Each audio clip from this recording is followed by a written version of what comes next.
Troisième catégorie, les engrais liquides. Ce ne sont pas des engrais solubles qui ont été solubilisés, ils sont vraiment fabriqués sous forme liquide. C'est des liquides concentrés. Alors, les engrais liquides caractéristiques, liquide concentré qui doit être mélangé à de l'eau. Les engrais liquides sont généralement plus dispendieux que les engrais solubles. Donc, c'est plus pratique que des engrais solubles parce que vous n'avez pas besoin d'utiliser une balance. N'importe qui a des cuillères à mesurer à la maison. L'engrais liquide est pratique parce qu'on n'a pas besoin de balance, comme je le disais tantôt, pour le mesurer. Avec des appareils, des tasses à mesurer, puis des cuillères à mesurer, on peut préparer notre engrais facilement. Donc ça, c'est l'avantage. Par contre, ils sont plus chers à fabriquer. Utilisation. Encore une fois, comme pour les engrais solubles, on les applique lors de l'arrosage. On mélange notre engrais liquide dans notre arrosoir avec de l'eau et on arrose nos plantes avec. Pour les plantes en pot, encore une fois, en serre, en pépinière ou à la maison. Donc, quand on est à la maison, on va, encore une fois, comme les engrais solubles, mélanger dans notre arrosoir. Alors que quand on est dans les serres, on va faire la même chose que les engrais solubles tantôt. On va se préparer une chaudière de concentré et on va utiliser un appareil de dilution qu'on appelle un injecteur. Les engrais liquides sont aussi utilisés pour la fertilisation des pelouses. Vous avez probablement déjà vu ça, on le voit sur la photo ici. On vend ça dans les centres de jardin, souvent au printemps, des contenants généralement de 4 litres qu'on va, on le voit ici, on peut brancher le boyau d'arrosage directement dessus. Et en même temps qu'on arrose notre gazon, il y a un petit peu d'engrais qui est siphonné, qui vient se mélanger à l'eau. En même temps qu'on arrose notre gazon, on peut le fertiliser avec un engrais liquide. Donc ça s'applique relativement facilement, c'est pratique pour les fertilisations de pelouse. Et l'autre utilisation des engrais liquides pour la fertilisation des pelouses, c'est les compagnies d'entretien de gazon. Les fameux gazon vert, gazon plus vert, là, avec des camions citernes. Donc, qu'est-ce qu'ils vont faire, ces gens-là? Bien, avant de partir le matin, ils vont remplir le camion citerne avec de l'eau. Ils vont vider une coupe de contenant d'engrais liquide à l'intérieur. Pendant qu'ils s'en vont chez le client, l'engrais se mélange avec l'eau. Et quand ils arrivent chez le client, ils vont arroser la pelouse avec cette solution-là qui contient évidemment des éléments nutritifs pour le gazon. Donc, pour le gazon, on a le choix. On peut y aller avec les engrais granulaires dont je parlais tantôt, mais on peut aussi y aller avec des engrais liquides, que ça soit branché sur le boyau d'arrosage ou mélangé dans un camion citerne quand on parle de compagnie d'entretien de pelouse. Autre point pour les engrais liquides, donc le dosage selon le nombre de ppm nécessaires ou selon les recommandations du fabricant. Généralement, sur un contenant d'engrais liquide, encore une fois, le fabricant va nous donner une recommandation 5 ml par litre ou 10 ml par litre. Et encore une fois, je ne l'ai pas mis, mais c'est plus ou moins. Le fabricant pourrait recommander de mettre 10 ml par litre, mais si on n'a pas fertilisé beaucoup, si nos plantes sont particulièrement gourmandes, puis même s'ils montrent des carences généralisées, on pourrait décider d'en mettre 12 ou 15 ml par litre. Donc, on va toujours se fier aux recommandations du fabricant, mais encore une fois, on peut y aller un peu plus ou un peu moins. Application, comme pour les engrais solubles en serre, donc mélangés dans de l'eau, comme je le disais tantôt, avec un appareil de dilution. Directement du contenant pour certains engrais de maison. Il existe des engrais liquides de maison dans des petits contenants qu'on met quelques gouttes dans le pot. Donc, on arrose notre plante, on met quelques gouttes d'engrais et l'engrais se mélange avec l'eau. La plante peut se nourrir. Donc, il y a des engrais liquides pour les plantes d'intérieur où on va déposer directement l'engrais dans le pot. À partir d'un contenant fixé un boyau d'arrosage pour la pelouse, on l'a vu tantôt, ou encore à partir d'un mélange effectué dans un camion citerne, ça aussi on a vu ça tantôt, pour la fertilisation des pelouses. Alors les engrais liquides, je répète, un peu comme pour les engrais solubles, on utilise ça pour les plantes en pot principalement, mais en plus, les engrais liquides, on peut les utiliser pour la fertilisation des pelouses à partir d'un contenant fixé au boyau d'arrosage ou à partir d'un camion citerne. Finalement, pour les engrais liquides, le format très variable. Il y a des petits contenants, comme je disais tantôt, pour les plantes d'intérieur à la maison. Et il y a aussi des contenants de 4 litres, par exemple, qu'on va utiliser pour fertiliser la pelouse.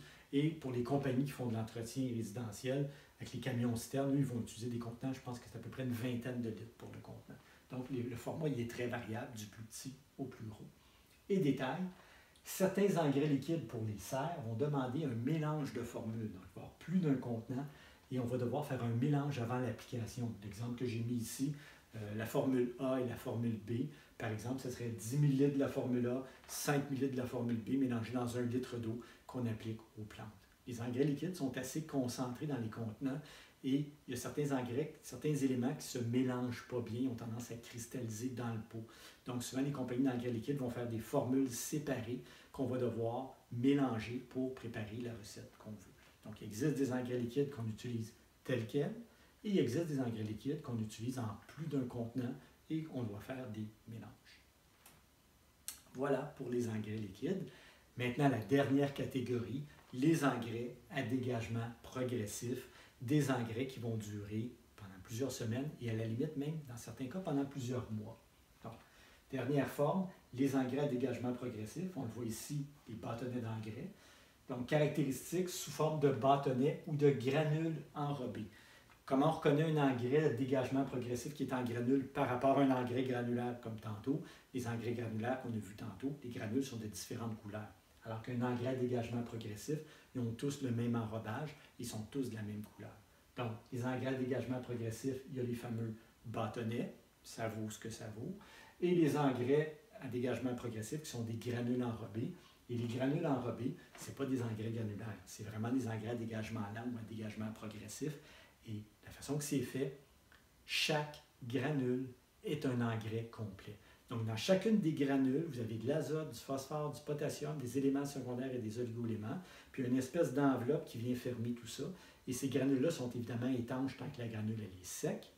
Mais la journée que vous mettez la granule sur le dessus de votre peau puis vous arrosez, l'eau commence à rentrer à l'intérieur de la granule, dissout les éléments nutritifs et les laisse sortir tranquillement.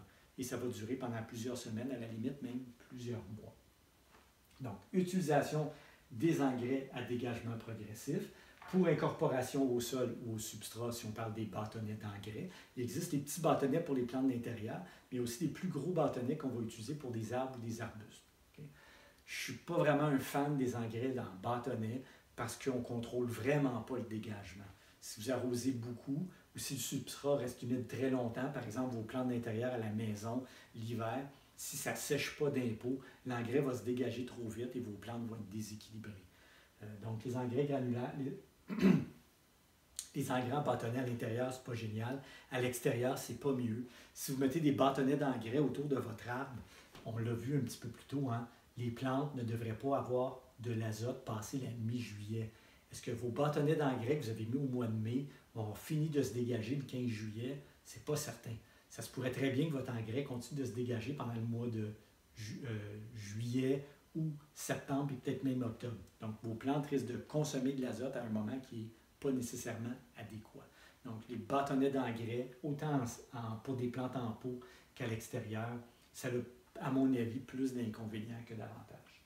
Par contre, les engrais en granules enrobés, c'est autre chose. Donc, je répète, utilisation pour les bâtonnets incorporés au sol ou au substrat, alors que pour les granules enrobés, pour épandage à la surface des pots, les granules enrobés, comme l'osmocote, sont utilisés en serre, en pépinière et à la maison. Vous les voyez ici. Ça, c'est des engrais à dégagement progressif enrobés. Les granules sont un petit peu plus grosses que les engrais granulaires. Et comme je vous disais tantôt, contrairement à l'engrais granulaire, toutes les granules sont de la même couleur. En passant, des engrais à dégagement progressif, vous en avez probablement déjà vu dans votre vie.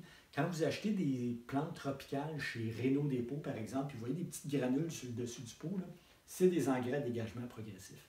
Les producteurs de plantes tropicales en Floride, par exemple, ils n'ont pas le goût de mettre de l'engrais soluble à toutes les semaines. Généralement, les plantes sont même à l'extérieur. Elles ne sont pas dans une serre. Elles sont souvent dehors avec une espèce d'ombrière au-dessus.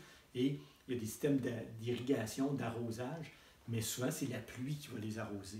Donc, pour ne pas avoir à se casser la tête avec si on est dû pour fertiliser ou pas, les producteurs de plantes de gros calibre comme ça vont généralement utiliser de l'engrais à dégagement progressif qui va durer plusieurs semaines. Donc, quand vous achetez une plante tropicale chez Renault ou chez Rona ou peu importe, vous allez souvent avoir des petites granules sur le dessus. Des fois, c'est gris, des fois, c'est bleu, des fois, c'est vert. Il y a toutes sortes de couleurs possibles, mais ils sont toutes de la même couleur. C'est des engrais à dégagement progressif qui durent plusieurs semaines. L'avantage, c'est que vous achetez la plante avec l'engrais intégré, comme le service de fertilisation inclus. Je continue sur les engrais à dégagement progressif. La dose, encore une fois, selon les recommandations du fabricant. Encore une fois, on pourra en mettre un petit peu plus ou un petit peu moins selon les besoins. Et l'application incorporée au substrat ou à la surface des pots, incorporée au substrat pour les bâtonnets, alors que les engrais à dégagement progressif, on pourrait très bien les mélanger dans le substrat, mais le plus souvent, on va les épandre sur le dessus du pot et chaque fois qu'on va arroser, il y a un petit peu d'engrais qui va se dégager dans la solution. Format très variable, du plus petit contenant au plus gros sac, et détail pour les engrais enrobés de type osmocote. En passant, les engrais enrobés, là, ça se termine toujours par cote. Cote pour coated, pour enrobé. Donc, Osmocote, Nutricote, Multicote, Smartcote, c'est tous des engrais qui sont à dégagement lent. Les granules d'engrais, là, je parle des engrais de type Osmocote, les granules d'engrais sont recouvertes d'une résine qui ralentit leur dégagement, type 70 à 360, selon leur durée de dégagement. Donc, quand on achète par exemple de l'Osmocote ou du Nutricote, généralement sur le sac, il y a deux choses qui vont être inscrites. La formule, 14-14-14.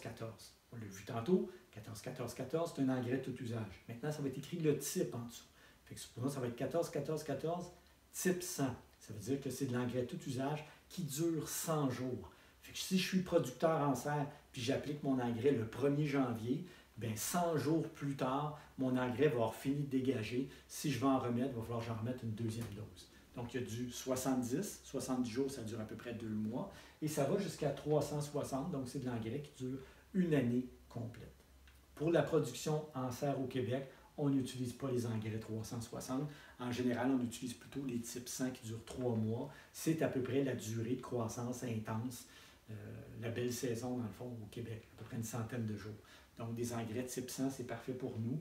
Des engrais type 360, c'est peut-être plus intéressant pour des producteurs en Floride ou en Californie, par exemple. Avantage des engrais à dégagement progressif de type Osmocote qui durent longtemps, ça permet une économie de temps une fois appliqué.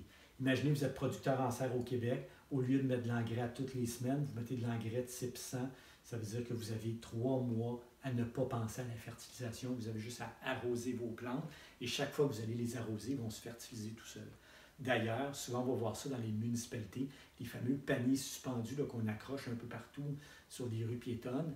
Bien, généralement, quand les villes vont acheter des plantes en panier suspendu des producteurs, ils vont demander aux producteurs de mettre de l'engrais à dégagement lent de type Osmocote dans les jardinières.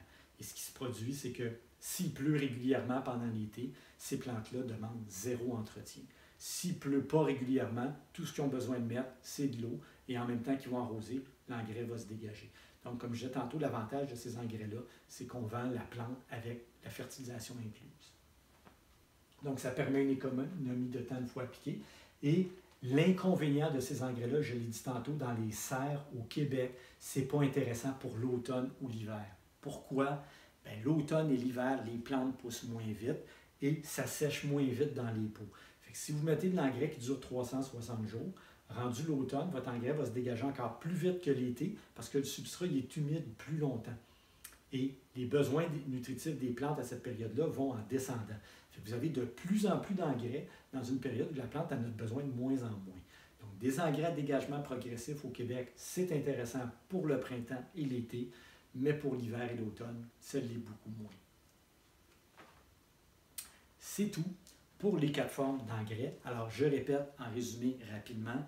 Engrais granulaire, pratique pour l'extérieur, 2 applications par saison et c'est réglé. Engrais soluble, pratique quand on veut arroser les plantes en même temps qu'on applique l'engrais, donc surtout dans les serres, mais aussi pour les plantes d'intérieur à la maison. Engrais liquide, à peu près comme les engrais solubles pour les plantes d'intérieur, pour les serres, mais aussi pour les pelouses. Et les engrais à dégagement progressif, les bâtonnets qui sont plus ou moins intéressants, et les engrais de type Osmocote qui vont durer plusieurs mois, qui peuvent être intéressants pour de la production en serre, entre autres, ou pour des plantes de gros calibre, ou des arbustes aussi qu'on achète en pépinière souvent, vont contenir ces engrais-là. Donc, c'est pas mal les formes d'engrais qu'on va devoir choisir selon la situation dans laquelle on se trouve. Alors voilà pour les engrais synthétiques complets.